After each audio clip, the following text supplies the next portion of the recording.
Hey everyone, I'm Chad. I'm a mechanical engineering student at Fresno State, and I'm going to be walking you through how to convert any dirt bike you have into a flat track bike. Granted, this won't be the most professional build, but it'll be something good to get you started in flat track riding and just do it on a low budget. You know, as a college student, you want to do things on a low budget. I think I ended up spending somewhere around $1,000 on all the parts to make this conversion, and that is including some specialty tools I'll be talking about later. So the main thing with converting your bike into a flat track bike would be the wheels and tires. So as you can see, these tires and wheels are not the typical combination that you would see for a flat track bike. Typically for a flat track racing bike, you would see a 19-inch front and rear rim on very similar, if not the same tires. And what I have here is Dunlop K180 tires, and they're both 18 inches. They're actually the same tire front and rear. And the reason they look different is because the front rim I have set up with a slightly narrower profile here than the rear rim. So what you're going to do to get your wheels set up for flat track is first decide which sizes and tires you're going to be going for. I would recommend starting with finding the tires that you want to put on your bike.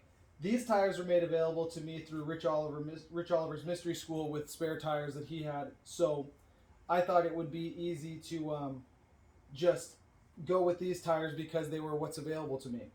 To make it work, all I did was I stripped the spokes and the standard rim off this, which was a 21-inch tire. And then I found this rim. This was a rear rim from a 80 something RM 125, and so that's an 18-inch rear. That's slightly narrower than that one.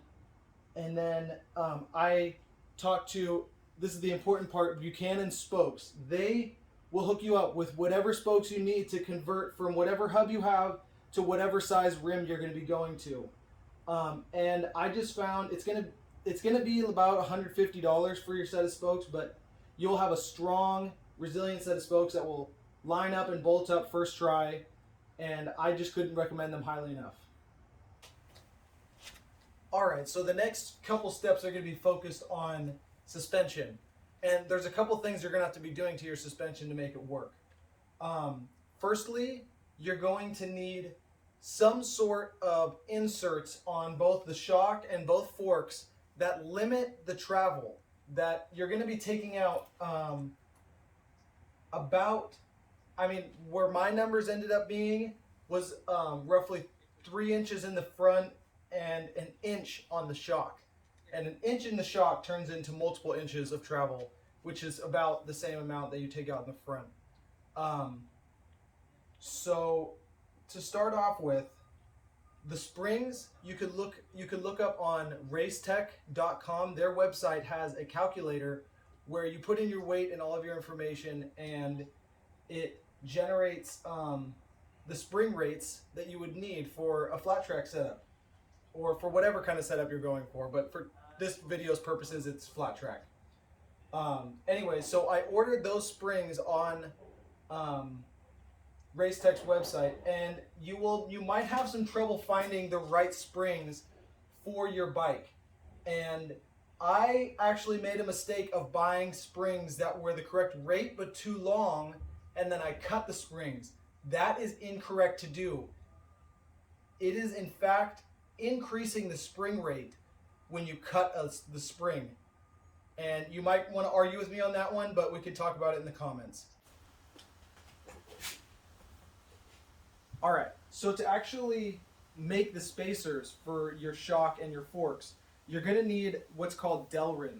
This is a plastic that a lot of flat track racers use to make the spacers for their suspension. And if you don't have the tools to make the spacers yourself, you can always contact a local machinist. If you bring them the material and the drawing of what you need, I'm sure it would be very easy for them to machine this material in the way you need. But yeah, get your hands dirty and take apart your shock and your forks and stuff like that, and see what sizes you need on everything. Make your drawings real quick, and then you know, I ended up buying this little $200 mini lathe to, I thought I'd be able to make both, but I ended up only being able to make the slug for the shock. And the forks, what I ended up doing was buying the same material but in tubing that was the correct inner and outer diameter to work for the fork, so that kind of saved me some time. Alright, so that's basically everything you need to know to convert your bike into a flat track bike. A couple important details would be, take your time with your drawings. It's easy to get your measurements wrong because you didn't take into account how much travel was there to start and how much you're taking away, and yeah, it could just get a little confusing. So understand what you're doing step by step. Okay, all I'm doing is limiting the top out. The fork isn't going to be able to completely come all the way out. It's going to stop 3 inches early, you know, and so think about that when you're making your drawings.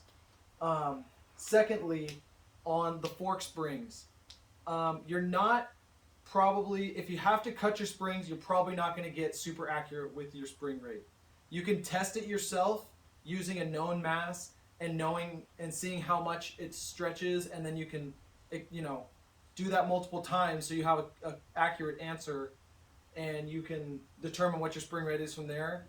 But I would just try to find one that actually fits the length and the spring rate and everything for your bike. If that doesn't work, we'll try to talk to someone. Let's try to talk in the comments and kind of figure it out, because I'm taking a mechanical vibrations class right now this semester, and I just found out that if you cut a spring, it changes the spring rate, and it kind of blew my mind. So let's talk about it.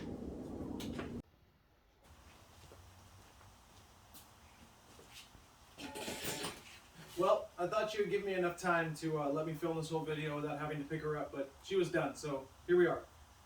That's pretty much it for everything you need to convert your bike into a flat track bike. Be sure to get yourself a steel shoe. Light Shoe sells these. It's kind of a necessity when you go flat track riding. It's just to give yourself that extra point of contact on the ground so you can get those big slides and stuff like that. It's a lot easier when you have the steel shoe on. So yeah, get ready for more videos on the bike. I'm going to do a lot more detailed videos on how to convert the shock, how to convert the fork. So stay tuned.